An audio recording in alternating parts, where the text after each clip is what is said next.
मित्रांनो नमस्कार, मी प्रकाश पोरे. दैनिक देशोन्नतीच्या आजच्या या मुलाखतीमध्ये आपल्या स्टुडिओमध्ये आलेले आहेत नागपूरचे संभाव्य आमदार प्रफुल्ल गुडदेजी, आणि ते उभे आहेत दक्षिण पश्चिम मतदारसंघामध्ये, जिथं तुम्हाला माहिती आहे की तिथे कोण सध्या आमदार आहेत. देवेंद्र फडणवीस यांच्या विरोधामध्ये प्रफुल्ल गुडदेंनी त्यांची उमेदवारी काँग्रेस पक्षाला मागितली आहे. निवडणुकांचे पडघम वाजले आहेत, अजून तशा त्या जाहीर व्हायच्या बाकी आहेत. त्यांची उमेदवारी सुद्धा जाहीर व्हायची बाकी आहे.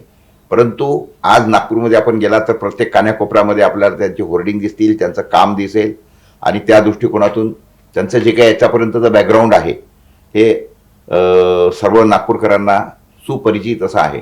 आपण थेट प्रफुल्ल गुडदे यांच्यासोबतच बोलूया. प्रफुल्ल नमस्कार. नमस्कार. मला सांगा, तुम्ही जी काही उमेदवारी मागितली, तुम्ही हाच मतदारसंघ का निवडला? हा जो मतदारसंघ आहे त्या मतदारसंघातल्या मतदार यादीमध्ये माझं नाव आहे, हा. आणि मी त्या मतदारसंघातला रहिवासी आहे. आणि 2014 मध्ये मी ह्या मतदारसंघातून या आधी पण विधानसभेची निवडणूक लढवलेली आहे. आणि 2002 पासून सातत्यानं 4दा मी महानगरपालिकेमध्ये याच मतदारसंघातल्या एका प्रभागाचं प्रतिनिधित्व केलेलं आहे. अच्छा. त्यामुळे माझा नैसर्गिक दावा आहे, आणि मी माझ्या पक्षाकडून मी या नाही, म्हणजे मी याच्यासाठी म्हटलो, कारण एक तुमच्या समोर एक अतिशय दिग्गज असा उमेदवार आहे. असं तुम्हाला वाटत नाही का की मग आता उगाच इथं राहिल्यापेक्षा दुसरा अजून थोडासा सॉफ्ट मतदारसंघ निवडावा? या उलट फडणवीस धरमपेठमध्ये राहतात. त्यांचा जुना मतदारसंघ हा पश्चिम नागपूर राहिलेला आहे. अच्छा. त्यामुळे त्यांनी, आणि त्याआधी सुद्धा त्यांनी त्या मतदारसंघातलं प्रतिनिधित्व केलं. त्यांनी विचार करावा. या राज्याचं मुख्यमंत्रीपद त्यांनी भूषवलं. त्यामुळे मुख्यमंत्र्यांनी अनेक मतदारसंघ त्यांच्यासाठी ओपन राहू शकतात. खरी गोष्ट. मात्र ते धाडस हा मतदारसंघ सोडून दुसऱ्या मतदारसंघामध्ये पावली टाकण्याचं करू शकत नाही, हे मात्र वस्तुस्थिती आहे. पण त्यामुळे त्यांना मतदारसंघ बदलायचा असेल तर त्यांनी निश्चितपणानं बदलावं. नाही, काय झालेलं आहे बघितलं की हे गणपतीच्या याच्यामध्ये, दुर्गेच्या याच्यामध्ये सातत्याने त्यांचे बोर्ड लागलेले दिसतात. माहिती घेतली असता असं दिसतं की तिथे प्रत्येक ठिकाणी त्यांनी बरंच त्यांना अर्थसहाय्य केलेलं आहे, आणि अशा पद्धतीने जे काही काय म्हणतो त्याला अर्थकारण करून किंवा अशा पद्धतीने काय म्हणतो त्याला एक पैशाचा महापूर देऊन, तुम्हाला असं वाटत नाही का की त्या महापुरासमोर तुम्ही टिकाल?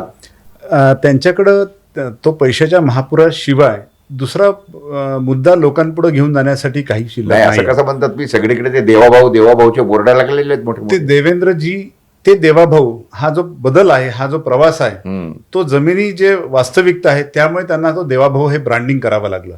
ते कुठल्या तरी ब्रँडिंग एक्सपर्टला त्यांनी पैसे देऊन काहीतरी आपली प्रतिमा रंजनासाठी त्यांना फडणवीस आडनावाचा ह्या राज्यामध्ये घेतलेली दखल त्यांना फडणवीस समोर ठेवायचं नाही आहे.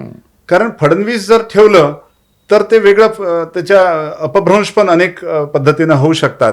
त्यामुळे त्यांना ते फडणवीस नाव न लावता त्यांना स्वतःलाच त्या नावाची एलर्जी झालेली आहे. राज्याला तर झालीच, पण त्यांना स्वतःला पण फार मोठा आरोप करताय म्हणा, एलर्जी झालेली आहे. त्यामुळे ते स्वतःला देवाभाऊ पुरतं हे मर्यादित ठेवण्याचं, सामान्यांसोबत जुळण्याकरता त्यांनी नाव बदललं असं तुमचं म्हणणं आहे? ते कसं आहे, माणसं नावानी मोठे होत नसतात, माणसं हे कामानी मोठे होत असतात. त्यांच्याकडे कामं दाखवण्याला काही नाही, त्यामुळे ते नावामध्ये मुख्यमंत्री राहिलेला मनुष्य आहे, त्याला तुम्ही म्हणता की याची कामं दाखवण्यासारखी नाही आहेत. मी चला ना, ह्या राज्यामध्ये अनेक मुख्यमंत्री झालेले आहेत, त्या मुख्यमंत्र्यांच्या शहरामध्ये जाऊ तर त्या शहरांमध्ये त्या व्यक्तीच्या नावाने ते शहरं ओळखले जातात. अगदी आपण पुसदपासून जरी सुरुवात केली, नांदेड असेल, लातूर असेल, सांगली असेल, ह्या शहरांमध्ये जे लोकांचं बारामती असेल, ह्या लोकांचं जे जीवनमान बदललं. आता यापैकी फक्त पुसद जर सोडलं, वसंतराव नाईक साहेबांचं जर आपण उदाहरण सोडलं, तर सलग 5 वर्ष कोणी मुख्यमंत्री राहिलेलं नाही आहे.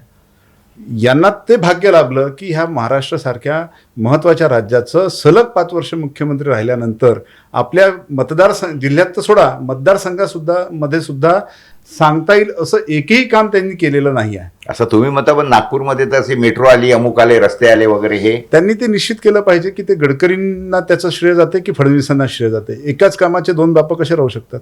मग आता मला सांगा, तुम्ही उमेदवारी जे मागताय किंवा हे झालंय किंवा तुमचं जे काही टार्गेट राहणार आहे किंवा तुमचं व्हिजन काय आहे भविष्यासाठी?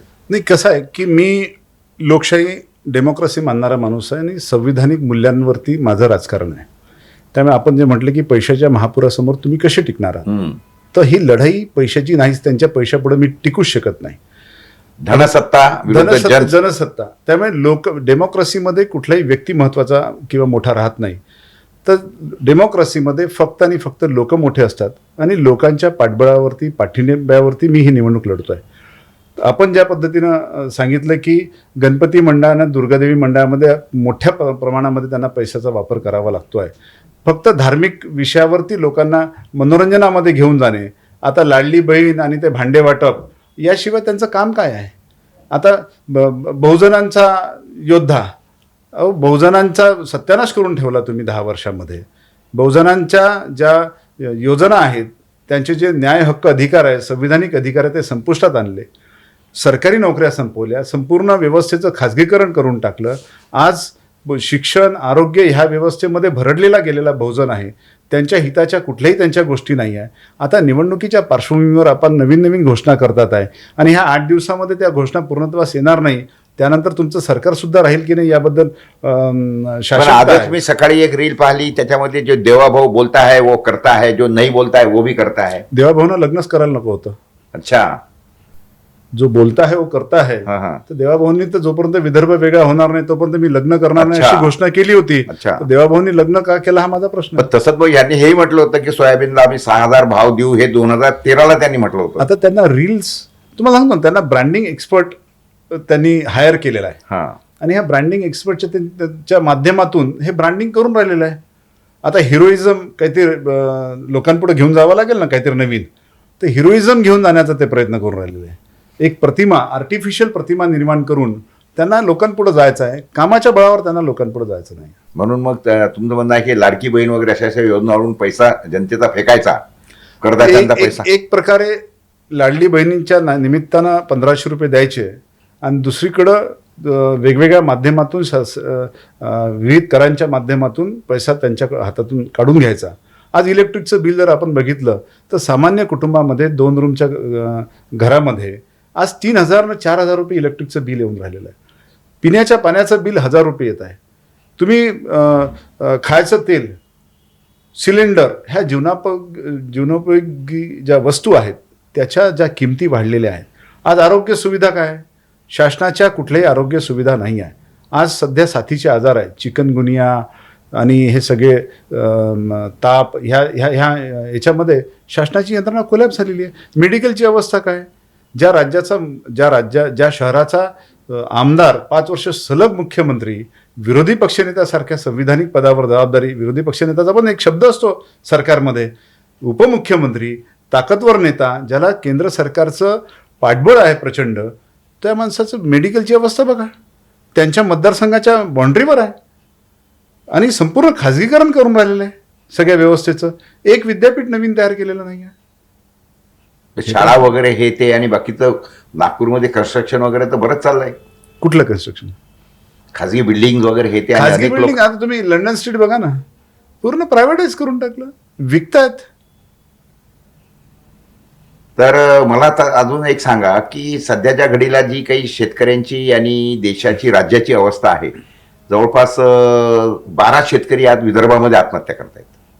विदर्भामध्ये परिस्थिती तुम्हाला अजून एक सांगतो की पूर्ण महाराष्ट्रामध्ये 2022ला 2700 गावं ओसाड पडली होती. 2700, त्यापैकी 2300 गावं एकट्या विदर्भात होती 2022ला आणि एका वर्षामध्ये त्याच्या 700 गावांची भर पडून आता ती 2300 गावं 3000वर गेलेली आहेत. एवढे म्हणजे काय म्हणतो त्याला दारिद्र्य किंवा हे म्हणजे हे पसरून राहिलं आहे सर्व शेतकऱ्यांमध्ये नैराशा की खेड्यात कोणी राहायला तयार नाही.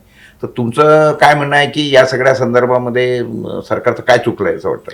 नाही, यांना संपूर्ण जी व्यवस्था आहे ती अर्बनाइज करायची आहे. शहरीकरणाच्या माध्यमातून लोकांनी शहरामध्ये यावं आणि शहरामध्ये त्यांचा मतदानाचा जो बेस आहे तो अधिक वाढत असतो. खेड्यापाड्यात फिरण्यापेक्षा एकत्रित आणा आणि मग शेतीचं खाजगीकरण करणं. आपण जर ह्या 3 कृषी कायदे जे आले होते ते त्याचाच एक पार्ट होता. त्यांना गावांमध्ये, खेड्यांमध्ये लोक ठेवायचे नाही, ते समृद्ध खेडे करायचे नाही आहे. त्यांना शहरांमध्ये विकासाच्या चुकीच्या कल्पना लोकांपुढे मांडायच्या. आणि फक्त आर्टिफिशियल डेव्हलपमेंट दाखवायचं, हे वास्तविक डेव्हलपमेंट लोक नाही. एवढ्या मोठ्या मोठ्या बिल्डिंग बांधून राहिले, तिथे चौकीदार वगैरे लागतील ना, त्याच्यासाठी मग खेड्यातले म्हणून लोक आणून खेड्यातले चौकीदार लोकं बनवायचे. कमी पगारामध्ये कमी पैशामध्ये मिळतात म्हणून ते करत असतात. शाळा सरकारने आता 14,000 शाळा बंद केल्यात. 68,000 शाळांपैकी आम्ही सर्व बंद करणार असं मागे त्यांनी म्हटलं होतं, आणि त्यापैकी 14 त्यांनी बंद करून दाखवल्या. तर या सगळ्या संदर्भात तुम्हाला काय वाटतं? नाही नाही, बघा, यांचं धोरण जे आहे हे खाजगीकरणाचं धोरण आहे. आणि जे स्टेटचं जे बजेट असलं पाहिजे, आरोग्य आणि शिक्षण ह्या मूलभूत सरकारच्या जबाबदाऱ्या आणि त्या संविधानिक जबाबदाऱ्या आहेत. आणि नागरिकांचे सुद्धा ते संविधानिक हक्क आणि अधिकार आहेत बरोबर की आरोग्य आणि प्राथमिक शिक्षण, प्राथमिक आरोग्य, प्राथमिक शिक्षण हे सरकारने पुरवायचं आहे. मात्र सरकार तिथून withdraw होतंय. कॉर्पोरेटायझेशन झालं नाही पाहिजे. त्याचं कॉर्पोरेटायझेशन झालं नाही पाहिजे. मात्र सरकार त्या 2 मूलभूत सुविधांपासून विड्रॉ होत आहे. त्यातलं इन्व्हेस्टमेंट जर बघा तर दिवसेंदिवस ते कमी होताना दिसत आहे. आज मी वर्तमानपत्रामध्ये पाहिलं, मोठी ते नरसिंग मुंगजी यांच्या विद्यापीठाच्या श्रेय ते घेऊन राहिलेले. सरकारची जागा, महानगरपालिकेची जागा ₹1 लीजवर देऊन राहिली आणि त्या प्रायव्हेट सुरू करतात आहे. सरकारी विद्यापीठ असले पाहिजे. आज प्रायव्हेट विद्यापीठांमधली जे फी जर बघितली आपण तर कुठलाच आज गरीब त्याला- सर्वसामान्य लोकांच्या आवाक्याच्या बाहेरचे आहे. सर्वसामान्य नाही, मध्यमवर्गीयांच्या सुद्धा आवाक्याच्या बाहेर आहे. आज 4-4.5 लाख रुपये हे निव्वळ डिग्री कोर्सेससाठी लागतात. आज प्रायमरी एज्युकेशनसाठी सुद्धा बहुजन समाज शिक्षण घेऊ शकत नाही. कारण खाजगी शाळांमध्ये त्याची जर फी स्ट्रक्चर जर आपण बघितलं तर 40,000 पासून तर 1 लाख रुपयापर्यंतचं वार्षिक फी स्ट्रक्चर आहे. त्यांनी तर धंदा करायसाठी उघडला. अशा स्थितीमध्ये शिक्षण सुद्धा पूर्णतः विड्रॉ केलं. काँग्रेसच्या काळामध्ये शिक्षण ही व्यवस्था सरकारची होती. सरकार जिथं कमी पडत होतं त्यावेळेस खाजगी संस्थांच्या सहभागातून तिथे ग्रँटेड स्कूल्स होत्या, त्यामध्ये व्यवस्थापन फक्त खाजगी संस्थांकडे होतं. मात्र त्याचं इन्व्हेस्टमेंट जे होतं ते सरकारचं होतं. त्यामुळे तो आर्थिक भूर्दंड हे सर्वसामान्य लोकांवर पडत नव्हता. त्यामुळे यांचे धोरणं सुस्पष्ट आहे. सर्वसामान्य लोकांना कमकुवत करणं, त्यांना दया याचना करण्यासाठी भाग पाडणं ही त्यांची विचारधारा आहे. कसं आहे की आज सकाळीच मी एक बातमी वाचली की ₹100 ₹200 स्टॅम्प होते छोटे छोटे, ते बंद करून फक्त आता 500चा स्टॅम्प मिळेल. हो, इथून तर सरकारने लोकांना लुटायचं लावलेलं आहे. तर मित्रांनो, असं आहे की चर्चा करायला गेलं तर बरंच आहे या सगळ्या संदर्भामध्ये. आज केवळ फक्त प्रफुल्ल गुडदे हे काय आहेत हे आपल्यासमोर यावं, त्या दृष्टिकोनातून आपण यांच्याशी आज एक प्राथमिक चर्चा केली. असंच वेगवेगळ्या विषयांवर आपण भेटवत राहूया. नमस्कार, धन्यवाद. थँक्यू, नमस्कार.